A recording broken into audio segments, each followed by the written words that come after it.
सभी हमारे पत्रकार मित्र, आज का जो प्रेस कॉन्फ्रेंस है काफ़ी महत्वपूर्ण प्रेस कॉन्फ्रेंस है और आप सब लोग जान रहे हैं कि आप सब लोगों को जो है यहाँ निमंत्रण दिया गया ताकि अति आवश्यक जो घोषणा जो है वो मैं आप लोगों के समक्ष जो है कर सकूं। आप लोग सब लोग देख रहे होंगे कि लगातार जो है हम यात्रा पे निकले हैं और सभी हमारे पार्टी के वर्कर जितने हैं सभी लोगों से फीडबैक मिल रहा है। सब जगह की जो समस्या है उससे लोग जो है अवगत करा रहे हैं, चाहे पंचायत हो, बूथ हो, ब्लॉक हो, जिला हो, हर जिले बिहार में हम जाने का काम कर रहे हैं। लोग जो है बेरोजगारी से, गरीबी से और खास तौर पे महंगाई से सबसे ज्यादा लोग जो है जूझ रहे हैं, परेशान हैं। और पूरा यात्रा में हम लोग जब घूमे तो सरकार की जितनी कमियां हैं उसका भी लोगों ने उजागर करने का काम किया और समय समय पे चाहे प्रीपेड मीटर का हो, बिजली बिल का हो, लैंड सर्वे का हो, ब्लॉक में थाने में भ्रष्टाचार का मामला हो, अपराध का मामला हो, भ्रष्टाचार ही भ्रष्टाचार जो है जिस प्रकार से पुल पुलिया गिरता रहा हम सब लोगों ने देखा। और ये बेरोजगारी को हटाने के लिए हम लोगों ने मुहिम भी छेड़ी थी। 2020 में अगर आप लोग याद करें तो हमने कहा था 10 लाख नौजवानों को सरकारी नौकरी देंगे और जब हम सरकार में आए केवल 17 महीने as a deputy chief minister तो हमारी सरकार ने 5 लाख लोगों को सरकारी नौकरी प्रदान किया। 3.5 लाख नौकरियां प्रक्रियाधीन कराया गया और इस बात को हर कोई मानता है, चाहे विपक्ष में लोग हों, बीजेपी के लोग हों या हमारे चाचा जो कहते थे कि असंभव है, कहां से पैसा आएगा, नौकरी कहां से बांटेगा। लेकिन तेजस्वी ने एक लकीर खींची, आज सबको उसी लकीर पर ही बात और चर्चा करना पड़ रहा है। देखिए, बिहार में जो आधी आबादी है, मेरा पूरा मानना है कि महिलाओं को जब तक हम लोग सशक्तिकरण नहीं करेंगे और कोई भी काम के लिए जब तक महिलाओं का योगदान ना हो, महिला अगर साथ ना हो तो उस लक्ष्य की प्राप्ति नहीं की जा सकती है। और सबसे ज्यादा जो हमको घूम फिर करके जो फीडबैक जो मिला, खास तौर पे महंगाई जो है सबसे बड़ा समस्या है जिससे महिलाएं जूझ रही हैं। हमने पहले भी कहा था कि हमारी जो सरकार बनेगी वो सामाजिक न्याय के साथ साथ आज का जो दौर है आर्थिक न्याय देने का, सामाजिक न्याय के साथ साथ हम लोग आर्थिक न्याय भी हम लोग करेंगे। और मुझे करोड़ों जो हमारी माताएं हैं, बहनें हैं, उनके आशीर्वाद से मुझे आज बहुत प्रसन्नता हो रही है ये घोषणा करने में कि हमने जो निर्णय लिया है कि अगर हमारी सरकार बनेगी तो हम लोग माई बहन मान योजना की शुरुआत करेंगे। माई बहन मान योजना के तहत जो हमारी माताएं बहनें हैं जो महंगाई से जूझ रही हैं, जो गरीब महिलाएं अपने पसंद का खा भी नहीं पा रही हैं, कपड़ा नहीं पहन पा रही हैं, बच्चों का इलाज नहीं करा पा रही हैं, आर्थिक तौर पे जो कमजोर महिलाएं हैं, उनके लिए हम लोग माई बहन मान योजना के तहत सीधे उनके खाते में 2500 रुपया हम लोगों की सरकार देने का काम करेगी। और सरकार बनते ही 1 महीने के भीतर इस योजना की शुरुआत हम लोग जो है कर देंगे। यानी करोड़ों जो महिलाएं हैं उनको भी देखते होंगे कि अगर महिला अगर खुश नहीं है तो घर खुशहाल नहीं रह सकता। महिला अगर खुश रहेगी, घर में खुशहाली भी रहेगी, घर भी एक तरक्की करेगा। घर जब तरक्की करेगा तो गांव तरक्की करेगा, पंचायत तरक्की करेगा, ब्लॉक तरक्की करेगा, राज्य तरक्की करेगा। तो हमें ये बताते हुए बहुत ही खुशी हो रही है, हर्ष हो रही है कि इसकी योजना जो है एक यूनिक योजना होगी, जिसके तहत सीधे जो है माताएं बहनों के खाते में 2500 रुपये जो है सीधे हम लोग जो है खाते में डालने का काम करेंगे। और आप लोग सब लोगों को बताना चाहेंगे कि तेजस्वी हर माताएं बहनें महिलाओं से आह्वान करूंगा कि आइए माताएं बहनें, बिहार की विकास गाथा को अपना आशीर्वाद दो, अपने बेटे तेजस्वी को अपना आशीर्वाद दो, नींव रखो बिहार को नंबर 1 बनाने की। तो हम लोगों को प्रयास है कि बिहार को जो है नंबर 1 स्टेट हम लोग बनाएं। और मैं उन सारी महिलाओं को कहना चाहता हूं कि अब उनका दुख जो है तेजस्वी के जिम्मे है। अब जो भी परेशानी होगी, दुख होगा, अब तेजस्वी जो है देखने का काम करेगा। आप देखिएगा कि बहुत समस्या बिहार में है। कुछ लोग कहते थे कि कहां से कर पाएगा, कैसे कर पाएगा, पैसा कहां से आएगा। जितने टेप रिकॉर्डर इधर उधर बजते रहते हैं, हम तो मुख्यमंत्री जी को कहना चाहते हैं, मुख्यमंत्री जी आइए, आप सामने आइए और आप बताइए कि हम लोगों ने कैसे नौकरियां बांटी। आप पहले क्यों कहते थे असंभव है, लेकिन मुख्यमंत्री जी तो चुप्पी साधे रहते, कुछ बोलते नहीं है, चुप है।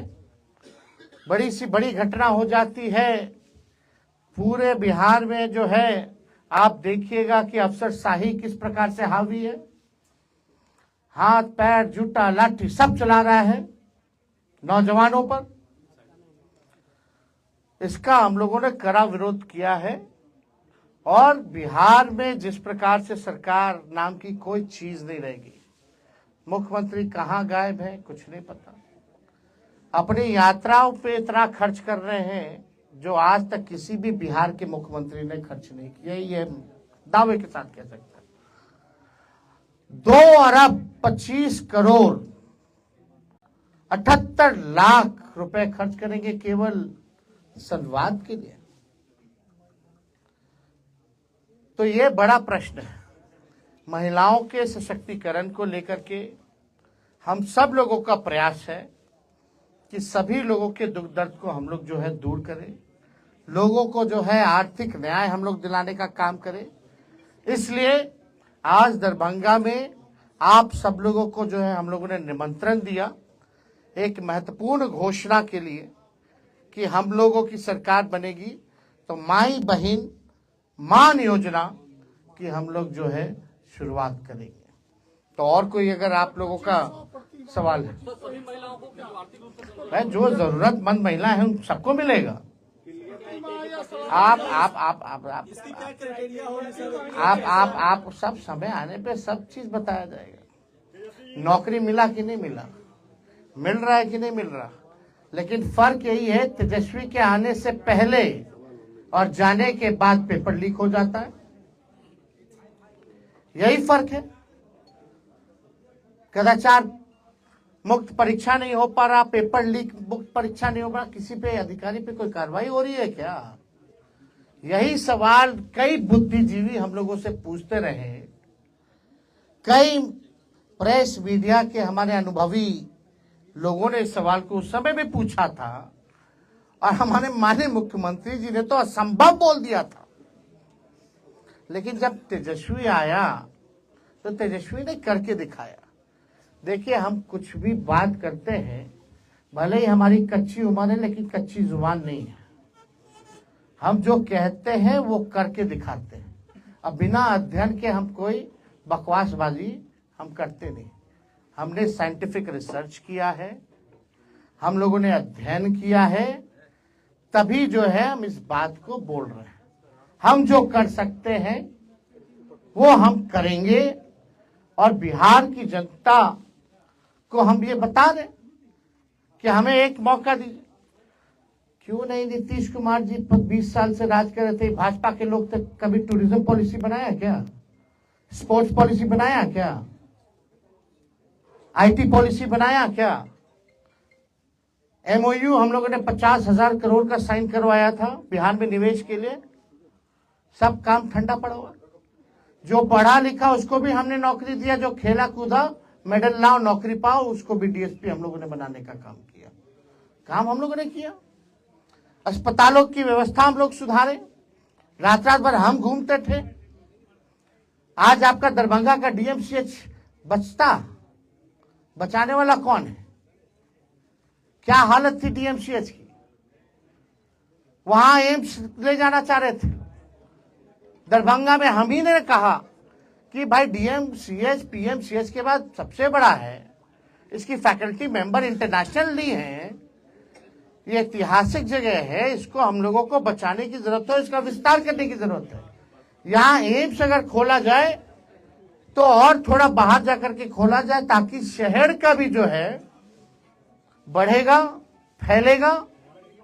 और आज देखो प्रधानमंत्री को भी आना पड़ रहा है वही काम के लिए जो काम हमने किया, उसी का शिलान्यास करके गए। जमीन किसने दिलाई? कब हुआ? ये किसके कार्यकाल में हुआ? 17 महीने में हुआ। हमने कितना, मांडविया जी उस समय स्वास्थ्य मंत्री थे, हम लोगों ने चिट्ठी भेजा।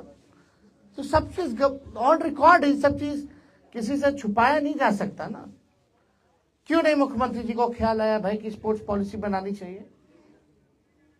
मोनीउल हक का पूरा हम बनवा दिए, ताले चाचा जी चले गए। आज वही किया हुआ काम को लेकर के लोग बार बार घूम रहे हैं। आज ध्यान आ रहा है कि इस बात की डबल इंजन की सरकार, बिहार को विशेष राज्य का दर्जा नहीं मिल रहा। क्यों नहीं दिला पा रहे? अब तो खुद सरकार में, सरकार गिरा दो नहीं दे रहा बिहार को, तो कब दिलाएंगे? तो देखिए ये बहुत ही आवश्यक है। महंगाई जो है कमर तोड़ महंगाई, जब से भाजपा आई है तब से कमर तोड़ महंगाई। पेट्रोल हो, डीजल हो, आपका गैस सिलेंडर हो। बिहार जैसे हमने कहा कि हमारी सरकार बनेगी तो 200 यूनिट फ्री में बिजली हम लोग दिलवाएंगे। ये सब काम हम लोग करेंगे, बिहार की जनता के लिए काम करेंगे। मालिक है जनता, लेकिन कुछ लोग जो है अपना ही घर चलाने में लगे हुए हैं, अपना ही धंधा चला रहे। बिहार आज नीति आयोग की रिपोर्ट उठा के देख लो, अगर 20 साल तक इन लोगों ने राज किया, भाजपा और जदयू ने, यहाँ 11 साल से केंद्र में सरकार है, अभी भी सूचकांक में देख लीजिए सबसे नीचे, पलायन में बिहार नंबर 1 है, गरीबी में नंबर 1 है, महंगाई है, यहाँ बेरोजगारी में नंबर 1 है कि नहीं है? कोई इस बात को झुटला सकता है? जब आप 20 साल मुख्यमंत्री रह करके इन चीजों को आपने ठीक नहीं किया तो कब कीजिएगा? जितना इनका इंफ्रास्ट्रक्चर है सब फ्रैक्चर हो जाता है, चूहा काट देता है बांध, पुल गिर जाता है। तो देखिए हम लोग काम करने वाले लोग हैं, हमारे पास विजन है, हमारे पास रोड मैप है, हम लोगों ने अध्ययन किया है और हम लोग चाहते हैं कि बिहार को हम लोग अव्वल राज्यों में लाएं, बिहारियों की तरक्की हो, किसी बिहारी को बाहर ना जाना पड़े। इसलिए हम लोगों ने निवेश लाया था 50,000 करोड़ का, हमारी जब 17 महीने की सरकार थी। एमओयू भी हुआ, यहाँ समीर महासेठ जी बैठे हुए मंत्री थे, किसी से छुपा नहीं है ये बात, ये ऑन रिकॉर्ड है। तो बिहार हमारा कैसे आगे बढ़ेगा उसके लिए हम लोग जो है काम करेंगे। और हमने तो पहले भी कहा, मिथिलांचल हो या सीमांचल हो, यहाँ के लिए हम लोग जो है अलग से एक आयोग का हम लोग गठन करेंगे ताकि मिथिला के विकास के लिए और सीमांचल के विकास के लिए जो है मजबूती से क्या कमी है, कैसे इसको दूर किया जाए, उसके आधार पे हम लोग काम करेंगे। और कोई आप लोगों के पास सवाल? एक चुनाव के बारे में क्या कहना है? एक देश एक चुनाव कराने की तैयारी जोर शोर से चल रही है। बिहार का पहले एक फेज में करा लेना चुनाव, एक ही राज्य में ना चुनाव होता है। जब बिहार का होता है तो जो आयोग एक बाई इलेक्शन नहीं करा सकता एक साथ, उससे क्या अपेक्षा की जा सकती है? बिहार में क्यों नहीं करा रहे एक फेज में? जब एक ही राज्य का चुनाव होता है पूरे देश में, तो पहले ये तो करवा लो भाई, बाद में देखा जाएगा। पॉलिसी सही है या गलत है, क्या करना चाहिए नीति? क्या अभी जो चल रहा है उसमें क्या गलती है? अभी क्या उनका तो ठीक नहीं है? ज्यादा बैठता है, कम खर्चा में।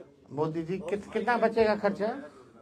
कितना खर्चा बचेगा? जो भी खर्चा बचेगा तो बीजेपी के लोग, बिहार सरकार गरीब राज्य, कितना विज्ञापन पे डेली पेज पे आ डाल रहे हैं। इन लोगों ने 11 साल अब 20 साल में कितना खर्च किया विज्ञापन पे? माई बहन योजना की क्या क्राइटेरिया होगी सर? आपको तो सारा बता ही दिया, अब क्या जानना है उसमें? सर आपने कहा कि डीएमसीएच बचाने के लिए एम्स, एक मिनट सर सवाल पूरा सुना। डीएमसीएच बचाया एम्स बनाएगा, वो अपनी जगह बिल्डिंगें खड़ी होती है, लेकिन आज भी धरातल पे स्वास्थ्य व्यवस्था है डीएमसीएच की कहाँ पे है? अरे भाई आप हम तो जान रहे हैं, इसलिए ना हम घूम घूम करके भाई रेड मारते थे सर। लेकिन दरभंगा के लोग चाहते थे कि डीएमसीएच का दौरा तेजस्वी यादव क्यों नहीं किए, जानना चाहते थे। भाई हर जगह जा रहे थे, हर जगह काम कर रहे थे।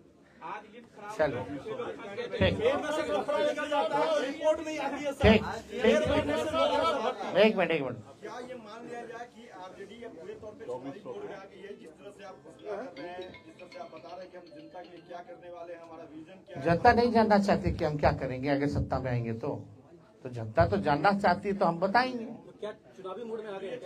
अरे चुनावी मोड में आए या ना आए, हमने तो हर बार ये कहा है कि चुनाव के बाद हमने काम करके भी दिखाया है, और जो कहते हैं हम लोगों ने किया है। अब चुनावी मोड में आपको लगता है आए तो हम आ गए, क्या दिक्कत? हाँ 17 महीने का मेहनताना मांग रहे हैं। अरे 17 महीने का हम तो अभी कुछ किए ही नहीं। 17 महीने में अपने सक्षमता का हमने 5% भी नहीं किया भाई। हमको काम करना है, आगे बिहार को आगे ले जाना है। चलिए बहुत बहुत आप सब लोगों का बहुत बहुत धन्यवाद सब।